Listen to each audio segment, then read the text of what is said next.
Bom dia a todos, sejam todos muito bem-vindos à nossa 25ª live, pessoal. Semana passada, igual eu já tinha mencionado com todos, eu ia ficar um pouco de recesso, pois fiz uma pequena cirurgia de extração de sisos. Eu extraí os dois sisos do lado, na verdade extraí um, o dentista não deu conta de extrair.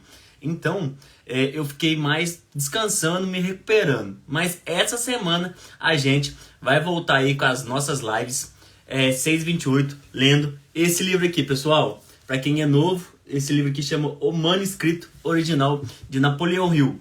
Todos os dias, às 6h28, eu abro uma live aqui lendo o livro e trazendo os ensinamentos que o autor descreveu nesse livro. Esse livro são basicamente 16 leis do sucesso. O autor, quem não conhece, Napoleão Hill foi um jornalista de uma era atrás, onde estudou por 20 anos os caras mais ricos da época dele. E ele compilou tudo nesse livro. Para quem não conhece Napoleão Hill, ele tem várias obras. Ele tem o Mais Esperto que o Diabo, A Ciência da Riqueza, As Leis do Triunfo. Qualquer livro que você pegar de Napoleão Hill para ler é um excelente livro. E a primeira lição desse livro foi o Mastermind, o conceito de Mastermind. Aí a segunda lição foi o objetivo principal definido. E já estamos na terceira lição, que é a autoconfiança. Certo, pessoal? Olha pra você ver, nós já conseguimos ler nem a metade, mas já lemos bastante. Essa é a 25ª live. Pessoal, para quem é novo aqui, o que eu faço? Eu leio o que eu li na última live, que foi semana passada, que a semana retrasada, né? Foi na sexta-feira da semana retrasada, e dou continuidade. Às vezes o autor deixa umas frases muito bonitas aqui, assim, eu também leio e trago o que eu pensei para vocês. Então vamos lá dar continuidade à nossa leitura. A gente parou semana passada, na última live, a gente parou aqui, ó. Novamente o autor recusou, esperou até a mãe organizar a sua casa, então foi visitá-las, mas com resumos semelhantes. Quando se aproximou do ponto onde avistará a fêmea pela última vez, não havia nem sinal dos filhotes.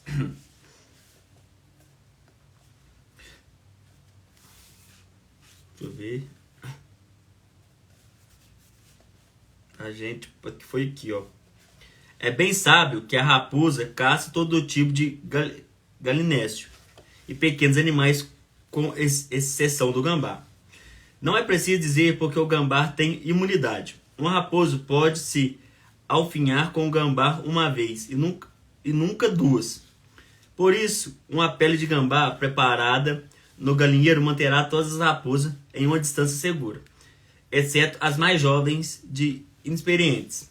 O cheiro do gambá, uma vez experimentado, jamais é esquecido. Não há cheiro no mundo nem remotamente parecido. Não existe registro de alguma mãe raposa tenha ensinado ao filhote a detectar e manter distância do cheiro familiar de um gambá.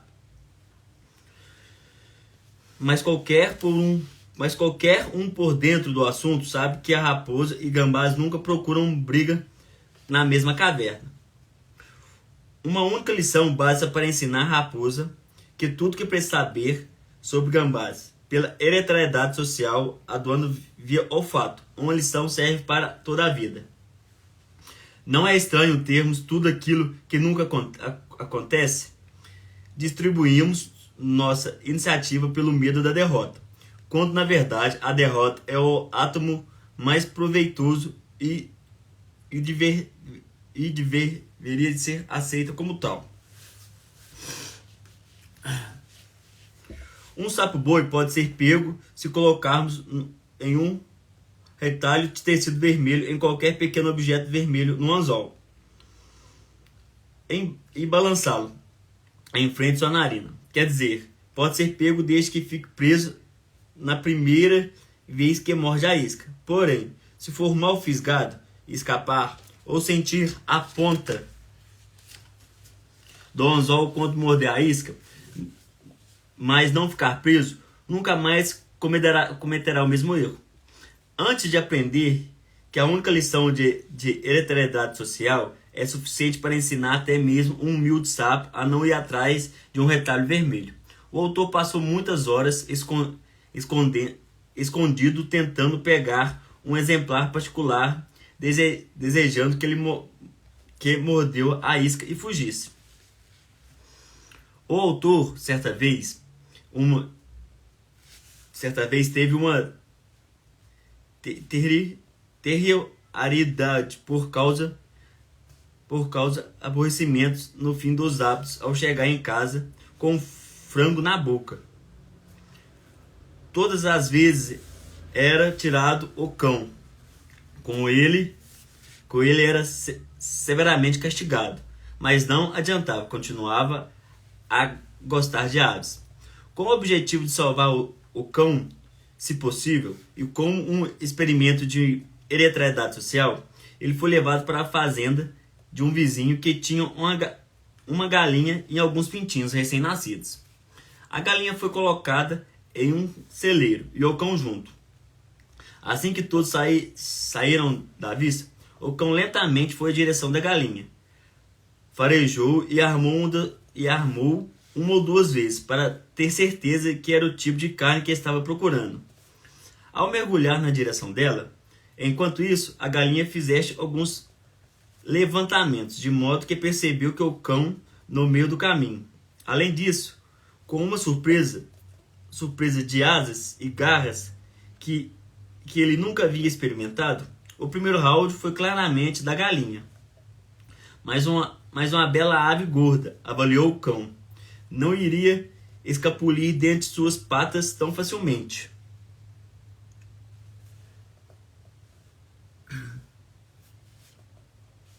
Portanto, ele recusou e recuou uma curta distância e atacou de novo. Dessa vez, a galinha subiu nas suas costas, meteu as garras em sua pele e fez o uso ferido do seu bico afiado. O cão recuou para o seu canto, parecendo ouvir um sino bater, pausando a luta até ele se orientar. Mas a galinha não quis saber dessa deliberação. Ela tinha posto o adversário para correr e mostrou que sabia o valor da ofensiva, mantendo-o a correr. Quando dava para entender suas palavras, enquanto ela açoitava o pobre Ariedade de um canto para o outro, emitindo uma série de ruídos rápidos que faziam lentamente uma mãe furiosa chamada para defender o filhote do ataque do inimigo mais velho. Ariedade era um dos soldados. Após correr pelo celeiro de um canto para o outro por mais ou menos 2 minutos, esparramou-se no chão tão baixo quanto podia fazer o máximo para proteger os olhos com as patas. A galinha parecia tentar bicar especialmente os olhos. Bom dia, Juscelino, tudo bem? O dono da galinha entrou em cena e recuperou, ou melhor dizendo, recuperou o cão, que não pareceu desprovar a ação. No dia seguinte, foi colocada uma galinha no porão onde o cão dormia. Tão logo viu a ave, ele colocou o rabo entre as pernas e correu para um canto. Nunca mais tentou pegar uma galinha. Uma lição de hereditariedade social, via sentido do tato, foi suficiente para ensiná-lo que, embora perseguir as galinhas possa trazer alguns prazeres, também é repleto de muitos perigos. Todos os exemplos, com execução do primeiro, descrevem o processo de adquirir conhecimento pela experiência direta. Observe a diferença marcante entre conhecimento adquirido por experiência direta e pelo treinamento dos mais jovens pelos mais velhos, como no caso da aprendiz e sua cria. As lições mais impactantes são as aprendidas pelos mais jovens com os mais velhos, por método de ensino altamente vivaz ou emotivos.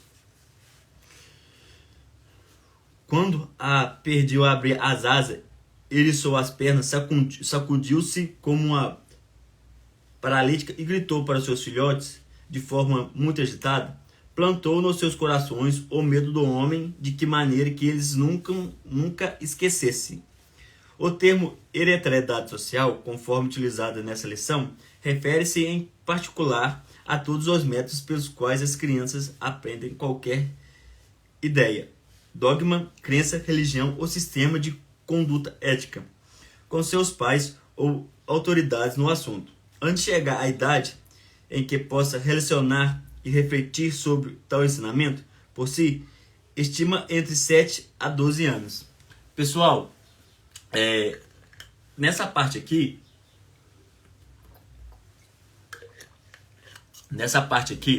o autor fala muito do ensinamento que os mais velhos trazem para a gente mais novo.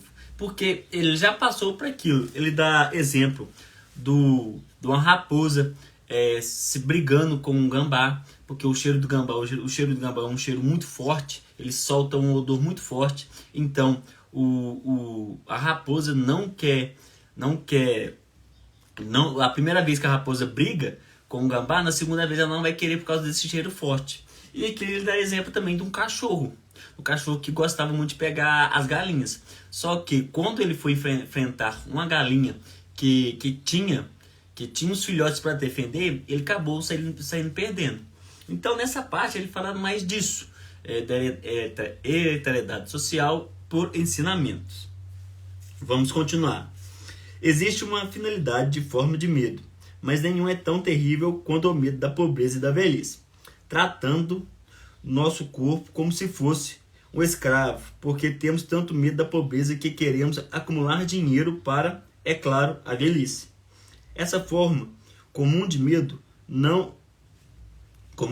nos move com tamanha força que sobrecarregamos nosso corpo e provocamos justamente aquilo que tentamos evitar.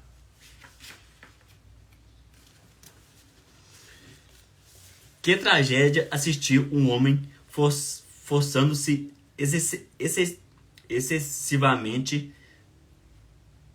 quanto se aproxima dos 40 anos, idade em que está começando a ter maturidade mental.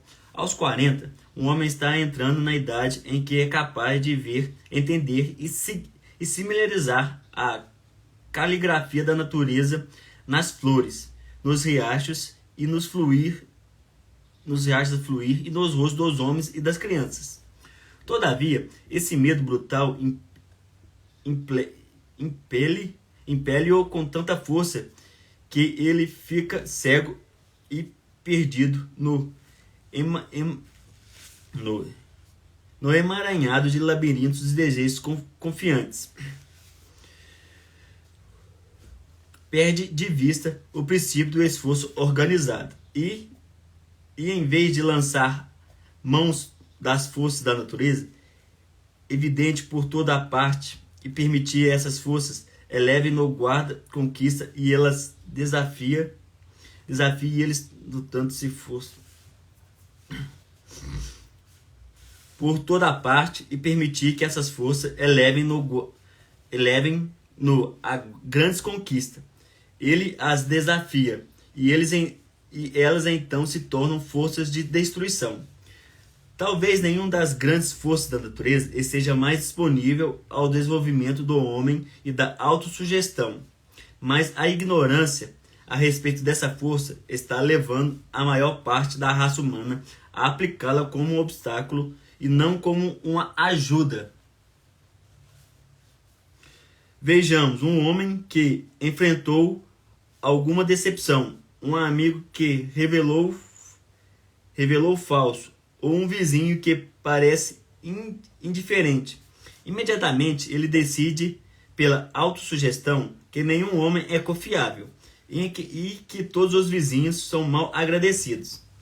Esses pensamentos inculcaram-se tão profundamente em seu subconsciente que materializaram todas as atitudes em relação aos outros. Volte agora ao que foi dito na lição 2 sobre o pensamento determinantes na mente dos homens atraírem pessoas com pensamentos similares. Aplicando a lei da atração, e você logo verá e entenderá por que os descendentes atraem outros descendentes. Invirta o princípio. Vejamos um homem que enxerga apenas o melhor em todos em que encontra. Seus vizinhos parecem diferentes, eles não tomam conhecimento do fato, pois ocupa-se de encher as mentes em pensamentos dominantes de otimismo, entusiasmos, fé nos outros. Se as pessoas falam em tom rístico, ele responde com suavidade. Pela operação da mesma lei da atração, ele atrai a atenção das pessoas cujas atitudes em relação à vida e pensamentos dominantes combinam com ele. Vamos delinear o princípio em um passo adiante. Vejamos um homem com uma boa instrução e captação a prestar ao mundo algum serviço necessário. Em alguns lugares, algumas vezes, ele ouviu dizer que modéstia é uma grande virtude e